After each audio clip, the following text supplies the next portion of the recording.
Hi everybody, it's Russ from My Hammers 11. I hope you're all safe and well. If you're new to the channel, please consider subscribing and hitting that bell icon so you're made aware of any time we put new content on. We have videos going up daily, but sometimes 2-3 times a day, and I won't want you to miss any of the great stories and memories that we're talking about and categorizing. Today's guest, you'll recognize him, comedian, folk singer, entertain the nation for, I wouldn't want to say how many years, Richard. It's Richard Digance. How are you? How are you, Richard? Well, I'm all right, but in a lockdown, you do things like gardening that you've never really been that mad about, and you walk into a tree, and that's branch 1 and that's branch 2, and they so wanted to be on the telly that they kept their scabs on just for you. Oh, that's very kind of you. Oh, yeah, I feel honoured. I feel touched. So apart from so you feel pain, yeah. Apart from the gardening incidents, how's lockdown been treating you? This sort of weird world we live in.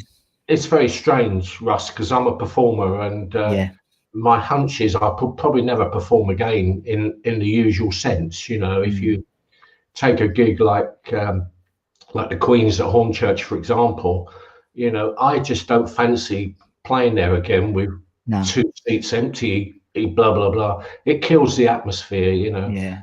And so I'm really working on soundtrack stuff. I've been working with Bill Bryson, the author, and for audio books, really. So it's really a studio-based life now, as opposed to performing. I'm already missing it, and I haven't been out the house for 5 months, and that's a bit drab for me. You know, I saw my daughter, my youngest daughter, for the first time on Sunday, and it's been 5 months, so it's like but I'm the same as everyone else. I'm doing my best to get through, you know. Yeah, exactly.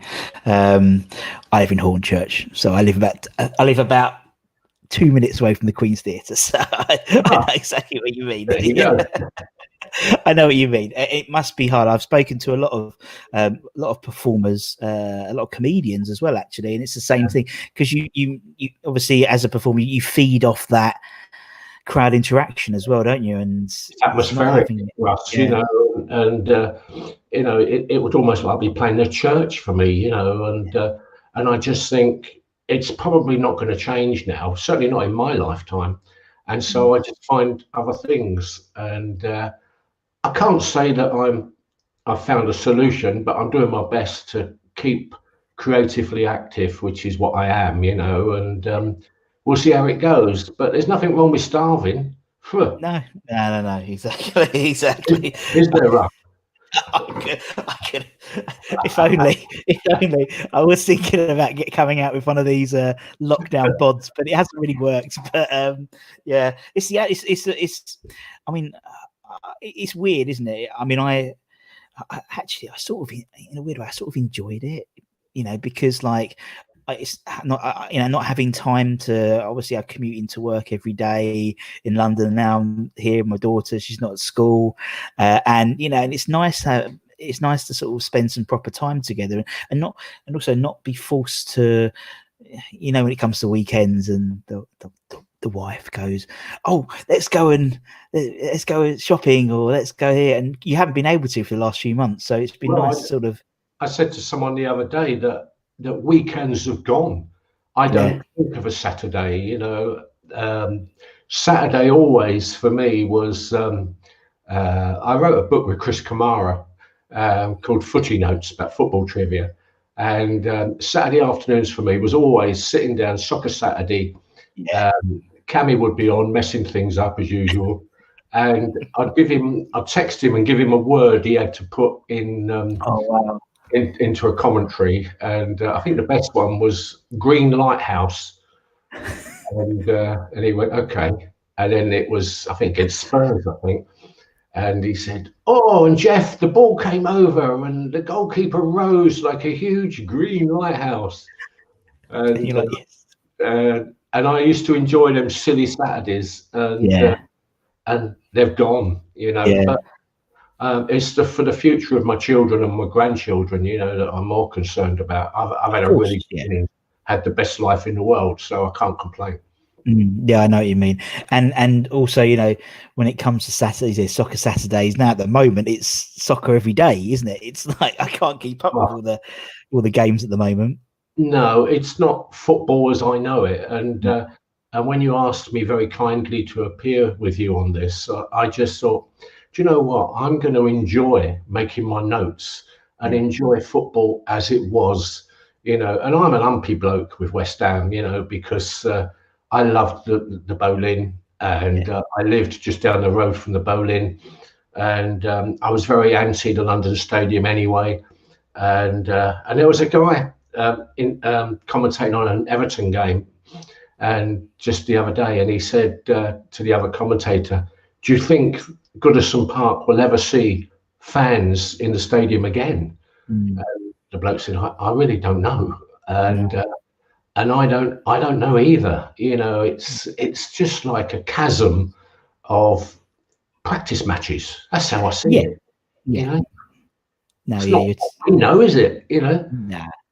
It's weird. It is weird. I mean, obviously, I'm fortunate of being one of the 300 there each game, and it is weird. And and again, it's about just thinking about things differently. We would obviously we put all the videos and the music, and we keep the atmosphere, but there's no one there to do it. And it's like we're like, oh, we got to put the music on, we've got to put the video on, and we're like, for who? There's like no one here for my own benefit.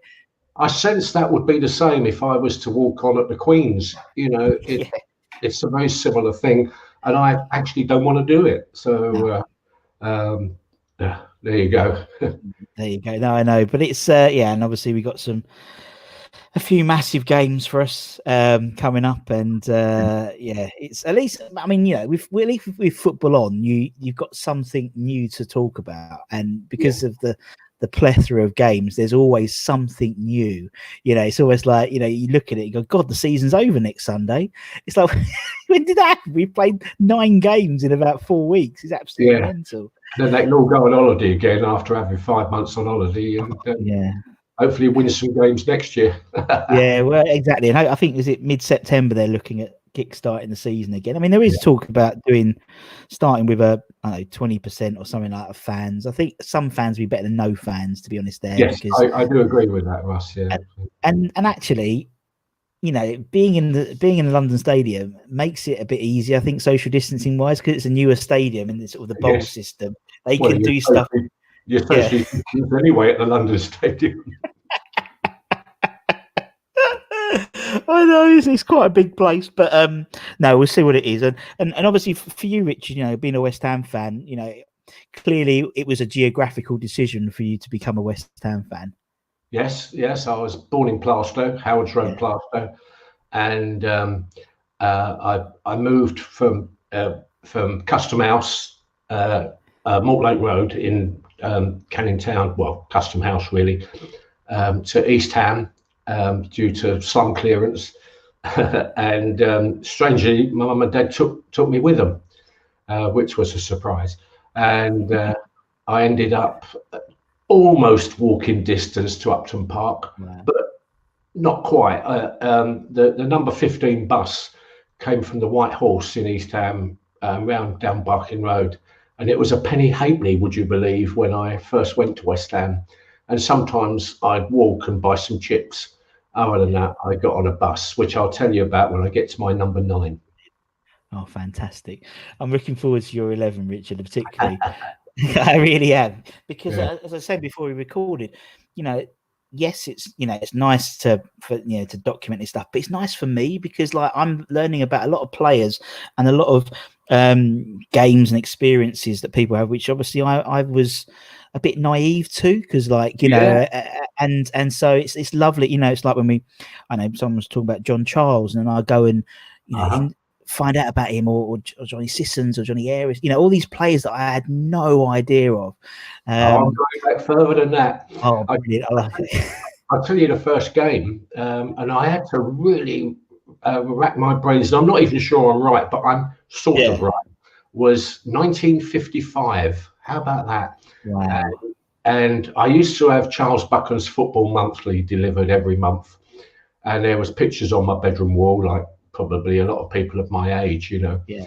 And we had Blackpool in the cup, and I just so wanted to see Stanley Matthews, and he had the crappiest game you could ever wish to see. And West Ham beat Blackpool in, I think it was the third round of the FA Cup that year. But I Yeah. saw my first ever legend, which was Stanley Matthews. And Fantastic. I remember him saying, "You're Richard Digance, aren't you?" as he ran by. I'm And sure he did. yeah, he did. He's got all your albums, which Just is stop. amazing. Just stop. Yeah. I'm only five. Oh, I love it. It's funny, isn't it? It's true. I remember, like, again, when we've at West Ham seeing sort of players that remember when Argentina played at Upton Park and Messi was on the pitch at West Ham, and you're like, Yeah. this is incredible, because we'd never see a player of Messi's caliber, in the claret and blue, but it was like incredible seeing this player, and I it was know. amazing. Well, West Ham used to have games against what they called the All-Star 11, Sure. and I think it was once a season. And I remember speaking to John Lyle once. I went fishing with him up in Ipswich, and we were just sitting there, and I said, "I remember, John, when West Ham played for the first time in white shirts with a claret and blue band." And he went, "I remember that as well." And I Really? said, "It was the All-Star 11." He said, "No, it wasn't." I said, "It was." Because it was announced that it was a new strip, a continental strip, as they called it. And so me and John just went to war about the first time West Ham ever played in those white shirts, Oh, which I fantastic. think sort of became an away strip for a little while. But Yeah. I remember very fondly my boys running out in this brand new strip, and of course then it was down to the sports shop in Barking Road to see if Yeah. you could buy a replica. Great memories, Yeah. as indeed of John Lyle, who was one of the very best. Of course. No, I know what you mean. It's just one of those things, isn't it? I mean, and you're right. Not just that, but you have, I mean, I don't necessarily remember what season things happening, but I remember it based on the shirts. So Yeah, it's yeah, like, and players. So it's like, for me, like Paolo Di Canio would always be in sort of that one with the big collar and yeah. and it's like, I see West Ham have just announced that the new away strip, which was the old blue and two claret stripe, which I love as a strip. And I remember when we had the SBO bet, Jack Collison wearing the long sleeve version. It's funny, isn't it? How you sort of, so I don't remember the season it was in, but I remember it by the shirts. And It is. You do all these things, and you do all this television and gigs and things, and yet you still remember Tommy Taylor running out of his collar up, one of our centre halves of years ago, and you just think, why do I remember that? I bet he doesn't even remember that. No. It's in there. It's in there. And that's what it's all about, isn't it? That's what it's about, memory. I mean, I say it every episode, Richard, but we're not in it for the football. We've backed the wrong horse if that was the case. But it is about the memories, and it is about, communities. But, you going fishing with John Lyle. It's about me talking to the other day, Addy from the Indian Hammers, which just was an incredibly humbling experience, and all that type of stuff. It's just, I think we're biased, but I just think we have the best fan base. I really do. It's just, without question. I mean, there was, of course, we all know this, that West Ham was everyone's second favourite team around the country.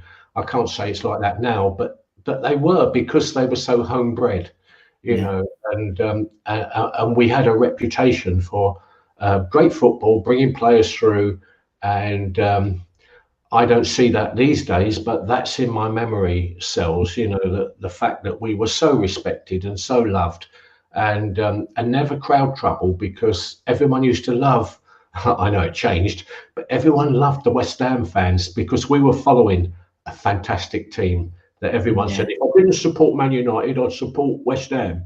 And the times I used to hear that, and I keep thinking, and I support West Ham, and I go through all that drudgery and so on. Didn't want to do that with this particular chat. I just wanted to go, where is my brain taking me on this little journey? I love it.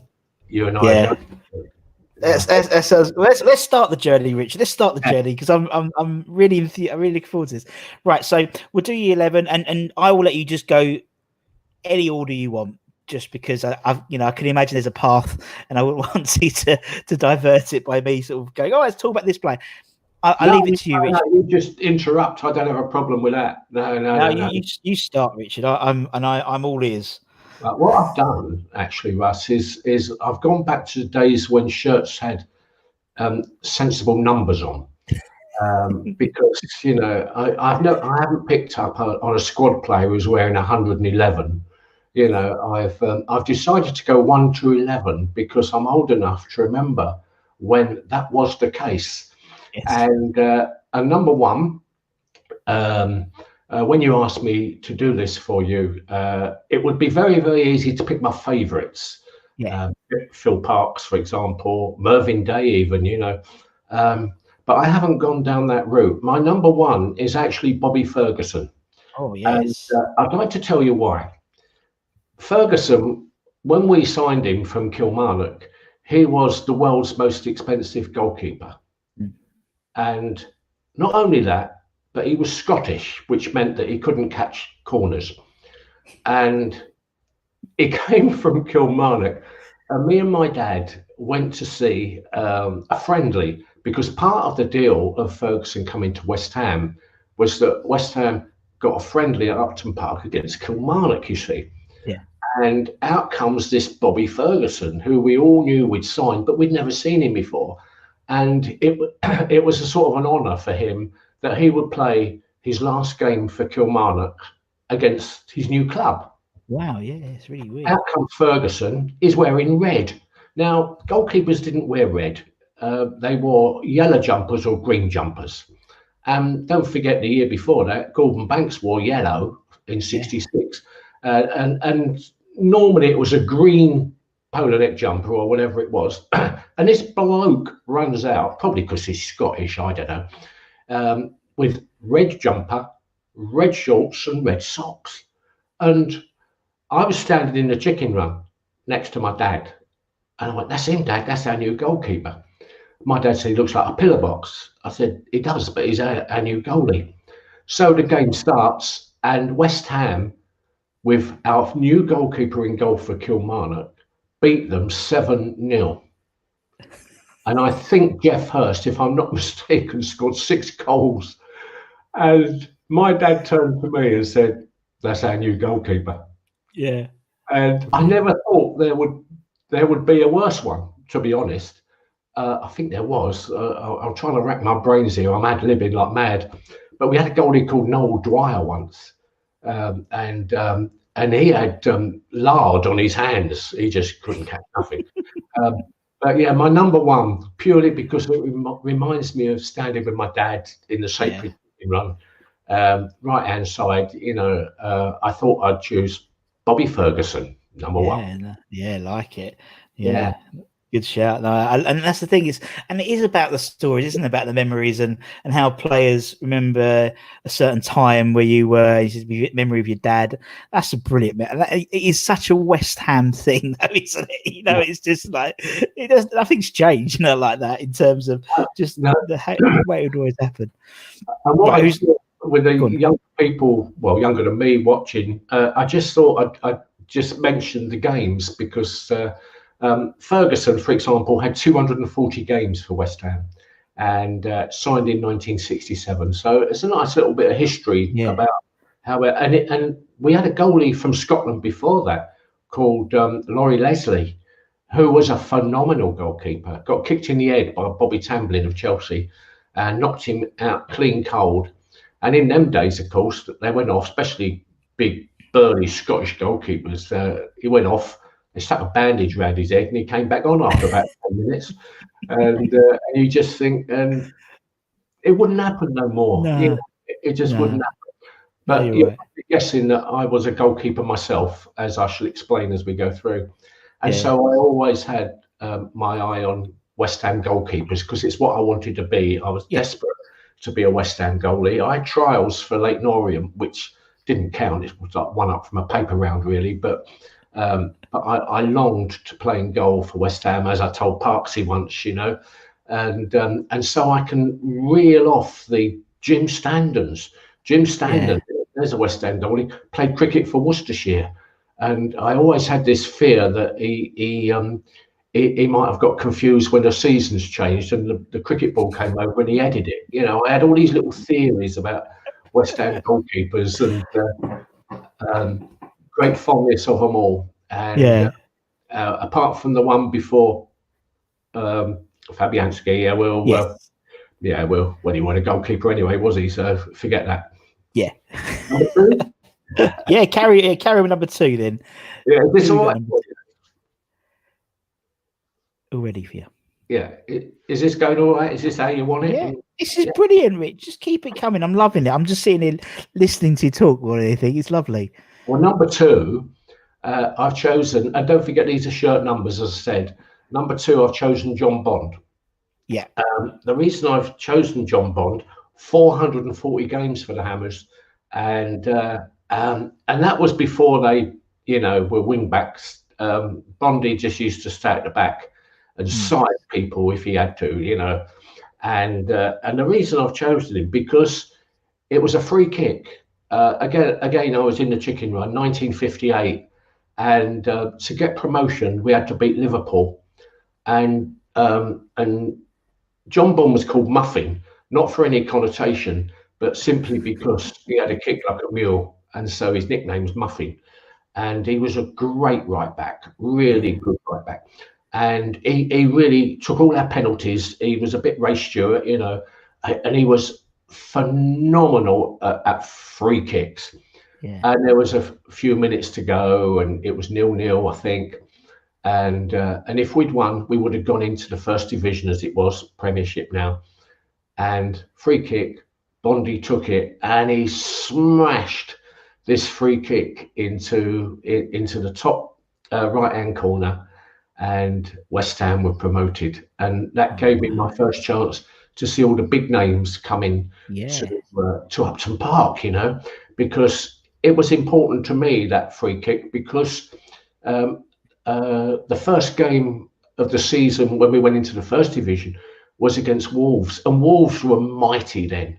I mean, a really mighty, mighty team. You're talking of, I can almost name the team, but Billy Wright, Ron Flowers, Peter Broadbent, these football legends who were all in my magazine, Charles Buchan, and they were playing at Upton Park, and so I thank John Bond for that.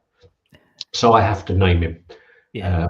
And I know Kevin as well, but it's nice to pay tribute, if you like, to some of these forgotten names who are a very vital part of our build, if you like, to get into what was then the second division into the first division, and see Spurs and John White and Bobby Smith and Dave Mackay, all these legends that I knew about but had never seen, and it was all down to Bondy's free kick. So for that, I thank you.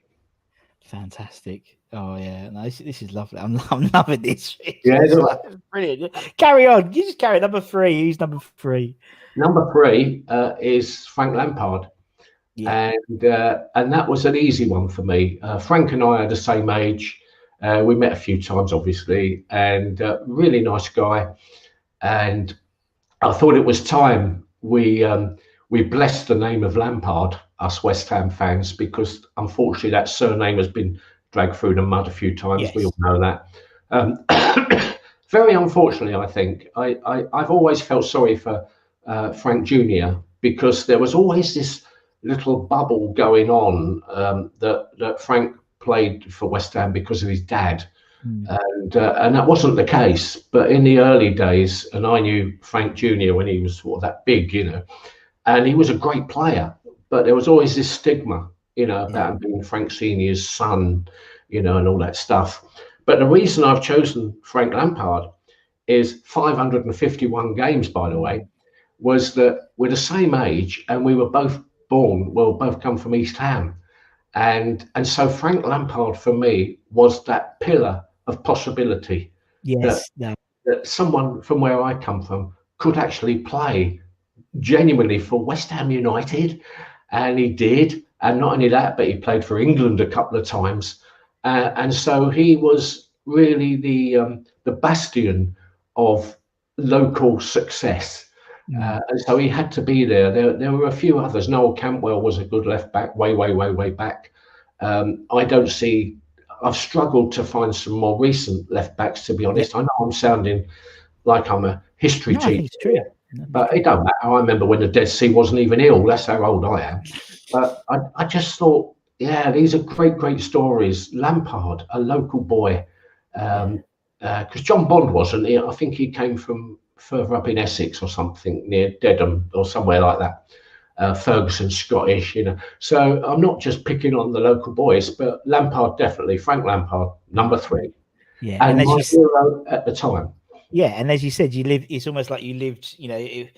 I do that with people who are my age, who are maybe famous. You're thinking, God, what could have been? What could have been? I could have been him. And it must be the same with Frank. You look what you watch him play, going, that could have been. That is me. He's living my dream through his. It was Through him living playing. my dream, and Yeah, he rolled his socks down. A yeah, bit like Grealish, he just went in for it. None of this nonsense of today. He rolled his socks down, got on with it, and as we know, danced around corner flags. Good for him. yeah. Good for him. And you're right. I think he's and that's what's come through from these interviews we have when people spoke about Frank Senior is. He's not put in the same bracket as Billy and Bobby and Trevor, and he should be. 500. He said 550 odd appearances. He won the FA Cup. He's like it's that's what I mean. It's like we just seem to pick and choose who we revere. Do you know what I mean? And I think the word legend is bandied around far too much in football. Someone's a legend and they only played 18 months at the club, where he played years and years. Yeah. And it's really weird, isn't it, that these days you almost, especially young kids, judge a player by their transfer fee. And I think us West Ham boys have seen that doesn't always work. No. No, Not mentioning names, but it doesn't work. Or getting in expensive managers as well doesn't always work as well. Okay, moving on. Number 4. Of course, Billy Bonds. Yeah. Billy Bonds is up there, is the pinnacle of West Ham servant for me. I just looked down on my little things I jotted down. Do you know he was at West Ham 27 years, taking in all the different roles and so on? And you just think, and he came from Charlton as well. He didn't start with us. So you just think, wow, what a servant. And Billy, by the way, 663 games. It's astonishing, And yeah, he'd be sent off every week now. We know that, And I was when I was thinking of Billy Bonds, someone else came into my mind, because I always remember Billy always used to comfort referees. He used to go and pat them on the back and go, "I'm sorry," and he got away with murder. But he was an astonishing, what we need now type of player, Yeah. And someone else came into my head when I was thinking about that was Keith Robson. Keith Robson used to play alongside Billy Jennings up front, and I think, and I'm pretty damn sure I'm right. I think Keith Robson was the quickest booking West Ham ever had. I think because we were playing Leeds at Upton Park, and Leeds kicked off, and the ball went back to Bremner, and Keith Robson flew into Bremner. He broke both his legs and got booked. And I think it was 4 seconds. Wow. I think. So how about that? That's pretty impressive. It was either him or it's either him or I remember Monks used to do quite well when he came on as a sub, didn't he? John Moncur. It's almost like you'd count 1, 2, 3. John Moncur. I love good sense of humour. Yeah, but brilliant. Yeah, and the other interesting thing about Billy Bonds, which you may not know, is at the time I was living down in Lyme Regis in Dorset, because I'd been compulsory purchased by British Airways or whatever when I was living in Essex for Stansted, So I thought, I'll go and live by the sea. And I didn't fancy St. Joseph or Jaywick. So I went west and moved to Lyme Regis. And at the time, there was like Tony Gow, McAvenny and so on. And Tony said to me, "Do you ever see Billy down there?" And I went, "What, in Lyme Regis?" He said, "Oh yeah, do you know he's a serious bird watcher?" And I went, "Really? Billy Bonds, this iconic beast on the pitch at his weekends was going down to a swannery in Dorset, bird watching. And I thought, no, but it's true. And Wow. there was that other side of Billy Bonds. He was quiet. Um, he was hard conversationally because he was actually quite shy. Mm, And maybe that's where the management, tickled a bit wrong or mm, whatever. But he was for me the epitome of a West Ham midfield. mm. Although I think a right back when he joined us, but Yeah, anyway, irrelevant. But he ruled, didn't he? He ruled a game, and he had to be in my 11 purely because yeah, he's a bird watcher.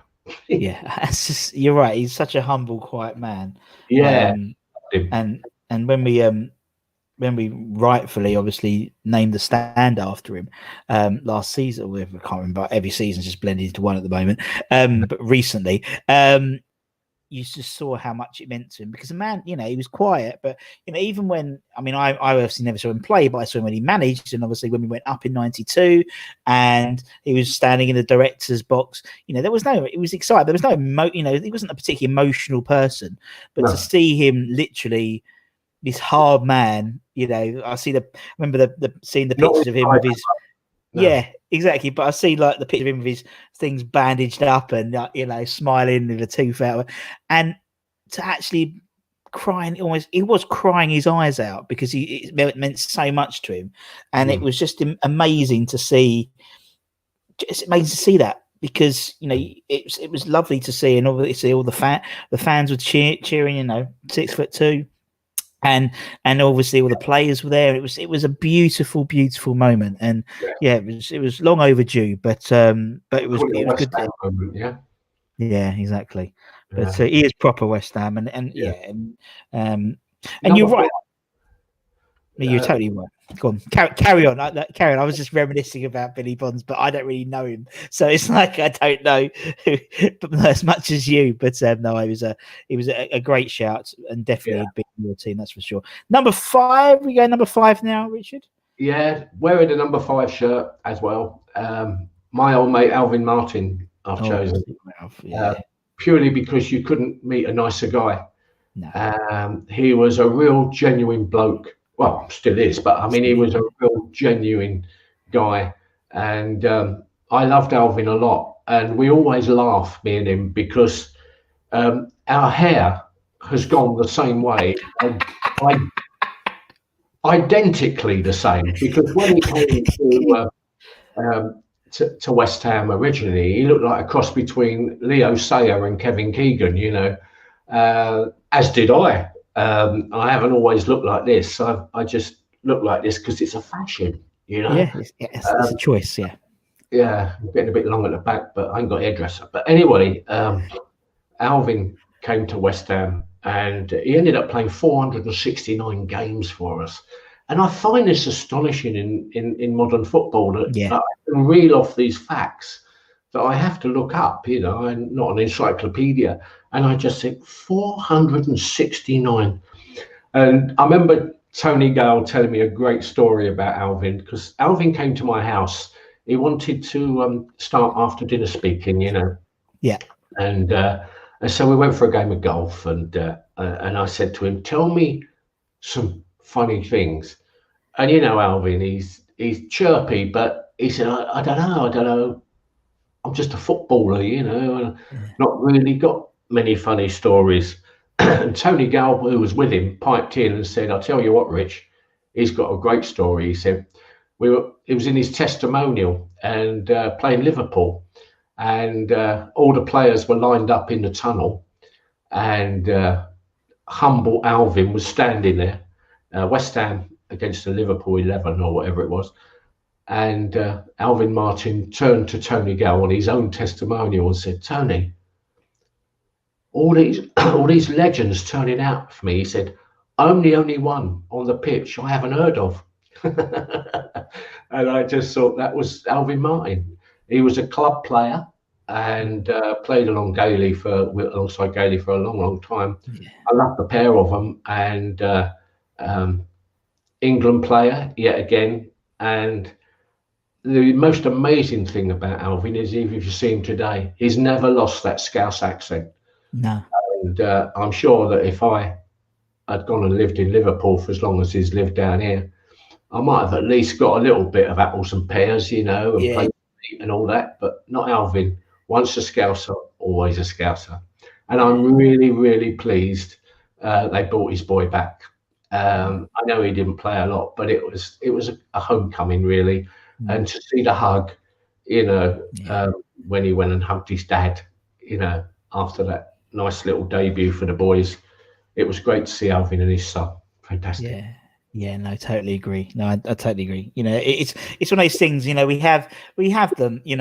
These are what I call the adopted Cockneys, Yeah. and Alvin is an adopted Cockney. You're right, and obviously he where he lives. His daughter, his son, his grandson is in the same year as my daughter Oh, at right. school, and he turns up at the school fete with his other kid who does the football academy stuff, and he still see him around, and he's still like a lovely guy. And again, with the whole Billy thing, when Billy got the stand dedicated after him, Alvin was the PA. He was the one doing it all.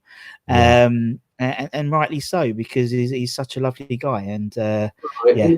He fits it. He's a Scouser. He knows how to nick a hubcap. Come on.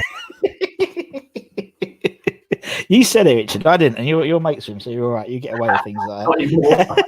No. That comment. Yeah, exactly. Yeah. Number 6. Who'd your number 6 be? Who do you think? Matthew Upson. The He retired the shirt, didn't he? greatest ever. Well, Bobby, obviously, Yeah. I knew Bobby Moore because we worked at Capital Radio together, Oh wow. and I was just checking last night that Bobby Moore, 544 games for the boys, and he astonishes me because he went into management, didn't he, after Fulham, and Bobby Moore was a very, very difficult man to talk to. He was painfully, painfully shy. Um, and you read the stories of him and Jimmy Greaves going out on the razzle and all that, and I just think that's not the Bobby Moore I knew. But the greatest story I have of Bobby Moore is a personal one, actually. There's a park near where I lived in East Ham called Goosley Park, and it's right on Beckton Bypass there. And me and my mate Johnny Lacey were playing in the park like you do as kids, and Bobby Moore turned up, and he's in my park because Bobby Moore was a Barking boy. He wasn't an East Ham boy, but he must have been going home down the bypass or whatever, and he saw some kids playing in the park. Bobby Moore, who died on my birthday, unfortunately, and he stopped and he came and played football with us. And so me and John Lacey, my best mate at school, we ended up playing football with Bobby Moore.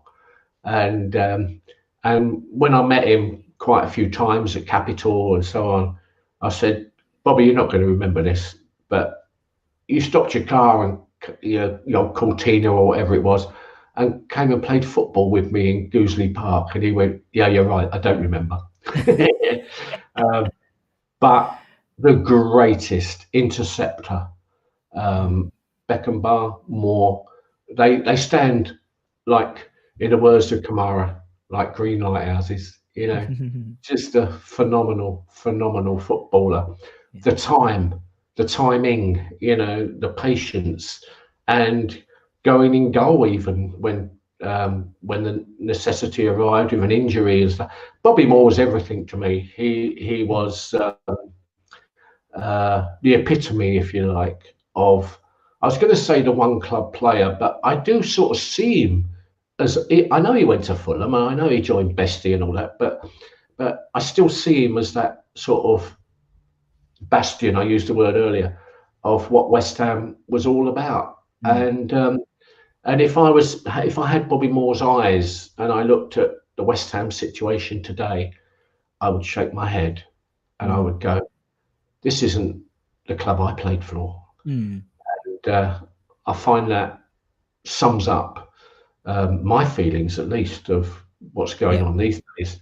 It had to be Bobby Moore. Number 7, you're going to be shocked at, though, I'm going to tell you. All right, go on then. Let's go number 7. No, I don't think you say anything else but Bobby Moore. I think you've said it all so eloquently. I There's can't nothing add to to say. it. No, it's You not. know, No. no. Number 7, I thought about a guy who played for us a couple of times called Peter Braybrook, but he played mainly for Leighton Orient. And the only reason I thought of Peter Braybrook was he was in my brother's class at school at East Ham Grammar School. But he was pretty crappy, I think. I don't really remember him. But I thought I could at least give him a name check because he knew my Yeah. brother. And I thought, that's pathetic. And number 7 is a shock. I've chosen Alan Taylor. And the reason I've chosen Alan Taylor was because of the 1975 Cup final. Yeah, of course. And but that's not the only reason. I think the reason I've chosen Alan Taylor is because he was the skinniest footballer I've ever seen. He had no muscles.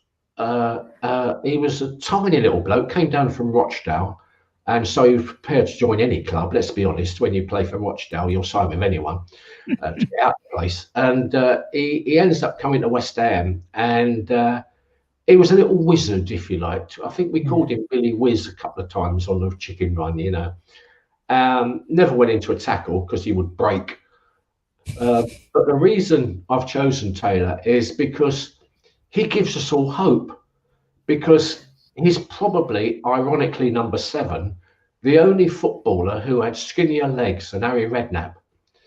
And he used to run up and down that right wing all day, avoiding the likes of, you know, the Hunters and the Hunchers, you know, and to have his glory moment in the cup final epitomised for me, don't give up. If you want to be a professional footballer, it don't matter. You don't have to be built like Antonio, you know, and whatever. You know, you can still show your business. Devonshire wasn't a big player, you know, by any means. But Alan Taylor had it all against him. He weighed, I checked this up, he weighed 3 stone 4 pounds soaking wet. Never headed a ball because they punched him out of the way, and came from Rochdale. So he weren't really in for glory, but he got it. He got it. And that is, for the little kids, never give up, even if you're tiny like him. I filmed Theo Walcott for a while for a production company from when he was 9 years old to when he was 13, I think, before he went to Southampton Academy. And Theo was twice as small, or twice smaller than Alan Taylor when he started. And I did Theo's first ever interview, and he never said a word. He was so painfully shy. And his dad, Don, had one dream for Theo Walcott, which was to play for West Ham, because Don was a massive Irons fan. And at that time, he would have been a really, really good signing. Told Roger Cross about him, actually, but nothing really transpired. And that was an interesting time for me, because I know Roger from school, you know, the West Ham scout and coach. And we were filming 2 lads. One was called Theo Walcott, the other was called Alan Lallana. And I said, Rog, check these 2 out. They're only 10 years old. And he said, will do. And nothing happened. Roger Cross, naughty boy. Lallana was faster than Theo Walcott as a little 10-year-old. Wow. Yeah, going off the subject really, but yeah, Alan Taylor, number 7, had to be. Yeah, mainly got out of Rochdale. Eh? He did quite well for himself, didn't he? Yeah. Considering where he came from. Right, yeah, Alan Taylor. Number 8 then. Number 8 then. Who's number 8 then, Richard? Martin Peters. Martin Peters, yeah. And once again, I'm going on shirt numbers. Martin Peters was a number 8 for a while. This was after the days of Phil Woosnam and so on. And there's something special about Martin Peters that is personal, really, is that I used to live in Upper Brentwood Road in Gidea Park, and number 456, right opposite St John's School. And I lived there with a guy called Jazz Summers. I rented a room in his rented. I did the cooking rent free, Yeah. struggling musician. And Jazz Summers used to manage me, and I say the term loosely. He worked at Old Church Hospital as a radiographer, so he could shut the door and red light went on, and he could ring folk clubs and get me gigs. And this is all totally true. And anyway, one day he said, "I can't manage you anymore. I don't really like folk music very much." He said, "I've got a band." He said, "I'm going to, I formed a band and I'm going to manage them." And I said, "Jazz, we're just making headway. You know, we're getting gigs and all that stuff." He said, "No, I don't want to do it anymore." I said, "It'll be the worst thing you ever do if we split up." And I said, "What's your band called?" He said, "Wham." And he built George Michael and Andrew Ridgeley created Wham and dumped me for Wham. What a mistake. What a Anyway, mistake. we lived at 456 Upper Brentwood Road, and most nights Martin Peters would park his car outside our house to wait for his boy at St John's School. And I met Martin Peters obviously quite a few times, but I remember once we were at the Grosvenor celebrating a 1966 dinner, and yeah, bow tie job and all that. And I tried to find the photo to stick it up, I couldn't find it. And I said, "Martin Peters." He said, "Richard Digance." And I thought, blimey, he's heard of me, Martin Peters. Yeah. Now, it goes back to when I was at school, and we used to go on coach trips to Wembley for England schools. They would play, France schools or whatever. And Martin Peters played for Dagenham schools, and he got chosen for England in the schoolboy team. And so when I was just a little kid, I went along to Wembley. You know, my mum gave me the pocket money to go along, sit in the coach. And Martin Peters played in that game. And I told him that, and he went, "Yeah, I remember that game." I said, I was there.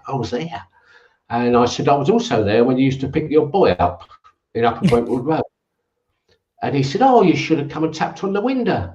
I said, "Martin, the number of times I saw you and I wanted to just go, Yeah. would you like a cup of tea?" And I never had the guts to do it. And he said, "You should have done." And I said, this is going to sound hugely arrogant, Russ, but I can only tell you the truth. We're in the Grosvenor, bow tied up, and I said, "Martin, it would mean the world to me if I could have my photo taken with you, because you're Yeah. my hero." Martin Peters, and I swear on the Holy Bible, he said to me, "Richard, you're my hero.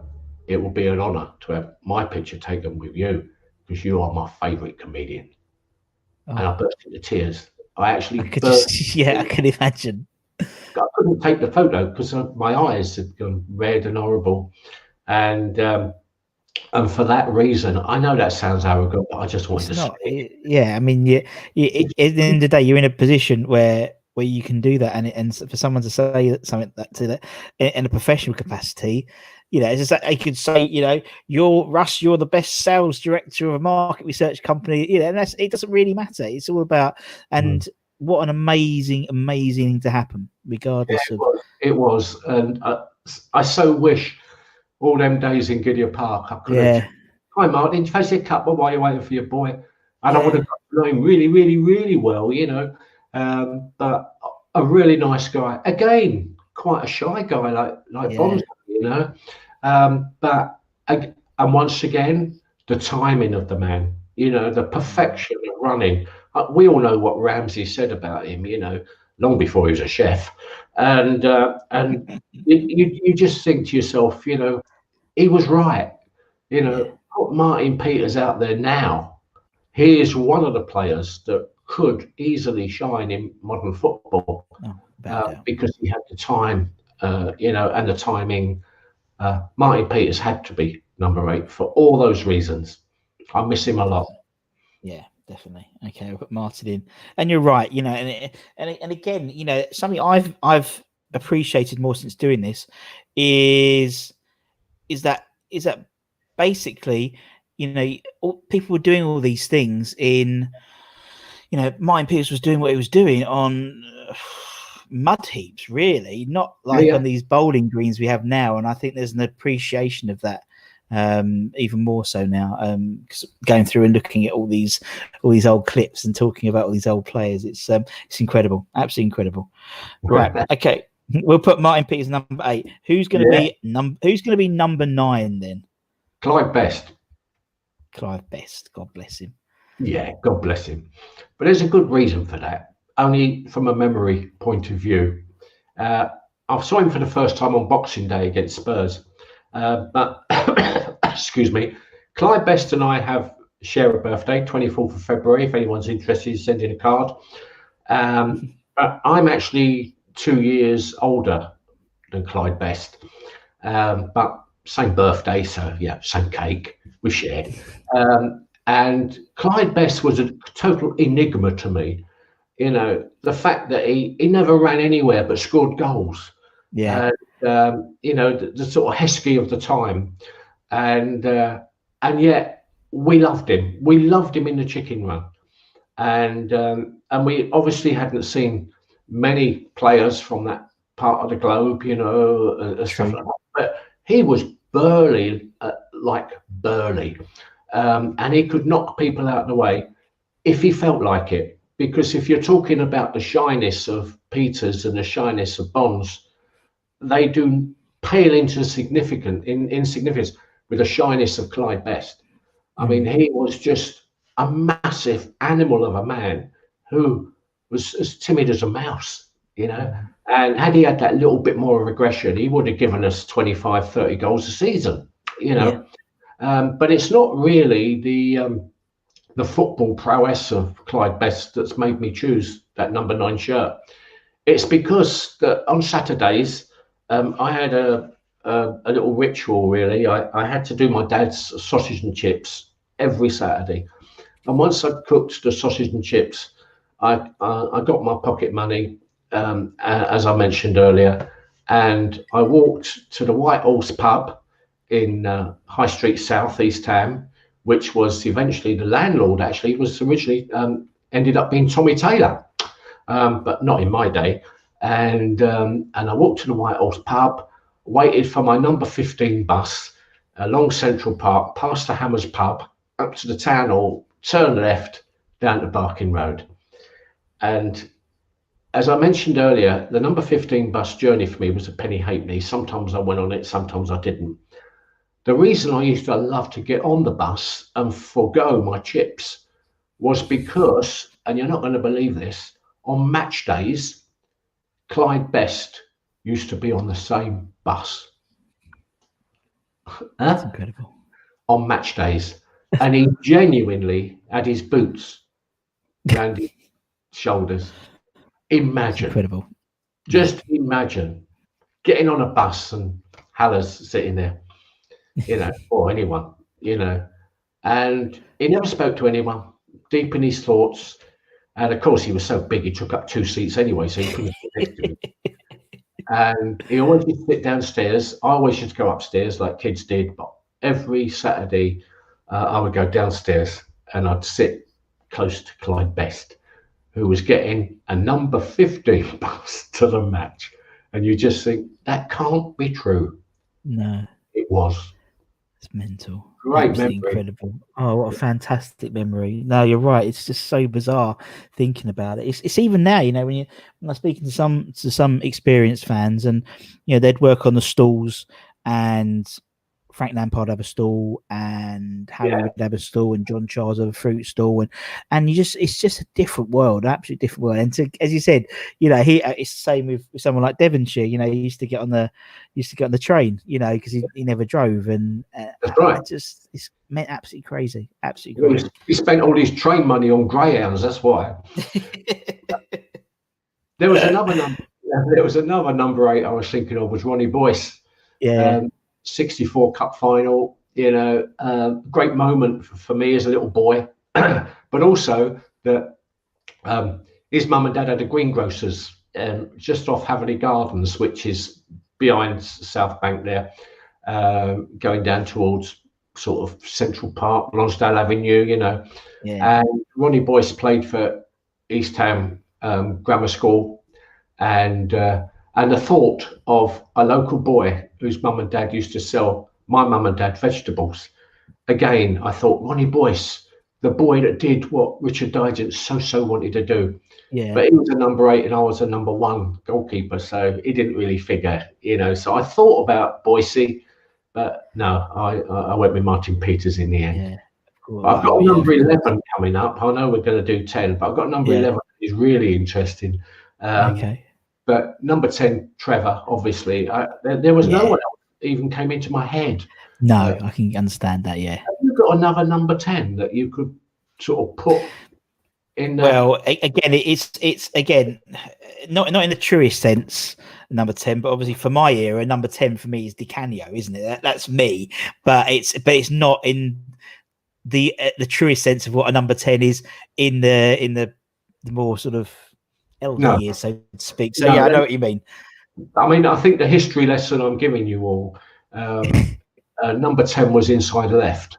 Exactly. Yeah. And very much that inside left, you know, and Trevor Brooking, of course, came through the ropes, came through the system, if you like. Came from, I think he was a Raynham boy, I think, and I saw him way back when I think Trevor started as like a defensive number 4. I think I certainly don't remember him playing more forward when he started out at West Ham. And I always felt sorry for Trevor because in the days of long hair, he tried to grow his hair long and it just didn't work. It just didn't work. He looked like a sort of a vicar who was growing his hair long because of the Beatles. And I always felt sorry for him. And I thought, oh, Trev, you know, have it straightened, mate, have it straightened. And obviously, I've known Trevor for many years and enjoyed numerous conversations with me. I once said to him, who's the best player that you know at West Ham? And he said to me, what, coming up or someone like that? And I said, no, coming up. Who's the boy? Who's the boy that's going to be the new Trevor Brooking? And he went, I'll tell you. There's 2. Joe Cole and the other one, Stuart Slater. He said, those 2 are top budding West Ham stars. Joe Cole, Stuart Slater. And I didn't really get it at first, and I started watching. So I don't know if you remember him. He always used to come into the area on that sort of 45-degree slant like Trevor Brooking did, you know, before giving the nice pass to the goal scorer and so on. And Slater, who I think ended up at Celtic, he modelled himself on Trevor Brooking and never quite made it, I don't think. No. But I think he was at Ipswich, and I think there must have been a John Lyle connection. I really don't know. I'm just talking off the top of my head. But I liked Slater when I watched him. Loved Joe Cole when I watched him. And Joe Cole should have been the eternal hammer as far as I was concerned. But he's doing well as a pundit. He's doing great as a pundit. I think he knows his stuff, doesn't he? He definitely knows his stuff. Yeah, he knows his stuff, and he's more intellectual than we are, mate. Let's put it that way. But Trevor Brooking, had to be, and I checked him up, and I couldn't quite remember. I put down 186 games, but I'm not sure I'm right there. You might probably know that. Someone will mention it, Richard, in the comments, so don't worry about it. Comments, there's going to be loads of them, isn't there? But it brings me to my number 11, which is the most stupid, bizarre number 11 that I could possibly think of. But it made me laugh when I thought of this guy, because he's a player that very few watching would have heard of, let alone appreciate.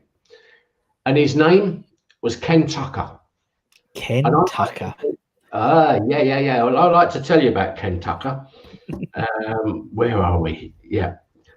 Now then, he made his debut for West Ham, listen to this, in 1947. And he scored a hat-trick on his debut against Chesterfield. Yeah. How about that? Stupid. Just after the war. But there's a real significant fact about Ken Tucker that makes him my number 11. Yes, long gone, of course. But when I used to leave Upton Park, I used to come out round the bowling and head back down Barking Road to East Down Town Hall. On the left, coming down Barking Road, was a sweet shop where I used to go and get my frozen jubbly and me pink shrimps. And that shop was owned by Ken Tucker. Ken Tucker's Tuck Shop. It was the Ken Tucker Tuck Shop. Oh, wow. And at the top, was Ken Tucker. And I thought, wow, I'm going into a West Ham footballer's sweet shop. And so every time walking home, I'd nip into Ken Tucker's sweet shop and get me jubbly. But I wasn't a great footballer, although I had a Leyton Orient trial. It weren't really. I mean, it was 500 kids running around Brisbane Road, and they picked one who's got a rich dad or something, and I never really got a look in. But nonetheless, I played twice for East Ham with Roger Cross and with a guy called Raymond Tucker. And Ray Tucker, Crossy, and me were East Ham, red and white, unfortunately, Arsenal, but nonetheless, we still put the stuff on. And so I played football with Ken Tucker's son, as did Roger Cross. And he also used to feed me frozen jubblies. And if that isn't qualification to be a top West Ham player, I don't know what is. It's true. I remember once seeing Paul Kitson in Woolworths in Loughton with a bin bag full of pick-a mix. A bin bag. Nah. Yeah, true. Wow. Yeah. So there's my 11, mate. Oh man, it's been amazing. Thank you, Richard. I appreciate all the effort that's gone into that, and everyone will do watching. They love when you sort of take some time and go through and look at everything. Yeah, it's incredible. And every story, what I love is every player has a story, and it just makes it's a lovely. There's a book in there, Richard. I think there's a book in there. Yeah, I think so. I think there's a book there, mate. I think so. No, man, it's been absolutely a privilege talking to you. Thank you so much. That's all right. It's nice to be West Ham connected because I'm not these days. Of course, I'm an avid West Ham person. I have claret and blue blood, but I don't see West Ham today as West Ham I was brought up supported. As a child, and I have no comment to make on the three people, other than I loved Upton Park.